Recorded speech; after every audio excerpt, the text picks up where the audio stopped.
ఒక దిక్కేమో పైసలు లేవు అంటావు, పెన్షన్లు పెంచమంటే పైసలు లేవు. పక్క రాష్ట్రంలో చంద్రబాబు నాయుడు గారు పెంచలేదా? రాగానే 1 వీక్లో పెంచింది కదా 4000 పెన్షన్, నువ్వెందుకు పెంచుతలేవు?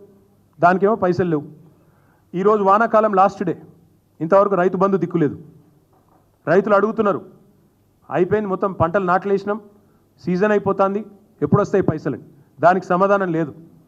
రుణమాఫీ కావాలని చెప్పి సెల్ఫీలో ఉద్యమం చేస్తున్నారు రైతులు, దాని మీద సమాధానం రాదు. కొత్త హామీలు కాదు, ఉన్న హామీలు ఏమైనా మాకు 2 నెలలు పింఛనే కొట్టినావు, దాని సంగతి ఏంటంటే చెప్పేటోడు లేడు. ఇందిరమ్మ రాజ్యం ఇందిరమ్మ రాజ్యం అన్నారు. మరి ఇందిరమ్మ రాజ్యంలో మీరు ఇండ్లు కట్టిస్తారని ఓట్లేసారు, ఇందిరమ్మ ఇండ్లు అని మీరే చెప్పిండ్రు. కానీ పేదల ఇండ్లు కూలగొడతామని ముందే చెప్పినంటే ఒక్కడంటే ఒక్కడు కాంగ్రెస్ ఓటేస్తుండేనా?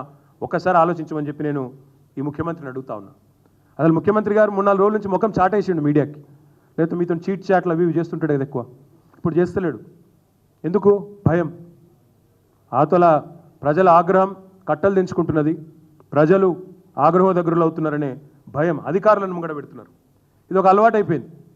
అమెరికాలో బోగస్ కంపెనీలు తెచ్చిండు, వాళ్ళ అన్నగాడు 1000 కోట్ల పెట్టుబడి పెట్టి మొగాడు ఎప్పుడైపోయిండు, అన్ని పైసలు ఆడికెళ్ళి వచ్చినాయి, రేవంత్ రెడ్డి ఏమైనా పంపించి ఆడికెళ్ళి ఇటు తెప్పిస్తుండా అని విమర్శలు సోషల్ మీడియాలో రాగానే ఏం చేయాలి?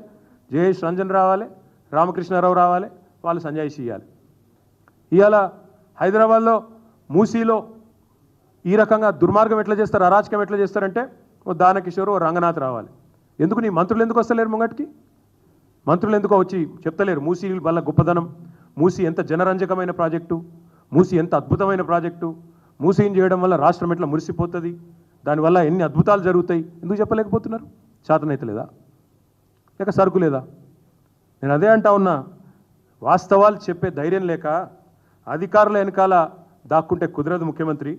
అసలు మేనిఫెస్టోను చెప్పు, నీ గ్యారంటీ కార్డుల సంగతి చెప్పు, 100 రోజుల్లో అమలు చేస్తా అని 300 రోజులకు కూడా ఏమీ చేయని నీ అశక్తతను చెప్పు.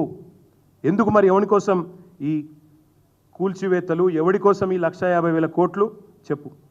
వాళ్ళు ఒక్కొక్కరు మాట్లాడుతూ ఉంటే, ఒక్కొక్కరు ఏడుస్తూ ఉంటే, చిన్న పిల్లలు 7 ఏళ్ల పిల్లలు 5 ఏళ్ల పిల్లలు ప్లకార్డులు తీసుకొని బడి బంద్ చేసి రోడ్డు ఎక్కితే ఒక మంత్రి అంటాడు 5,000 రూపాయల కోసమట మాట్లాడుతున్నారట సోషల్ మీడియాలో.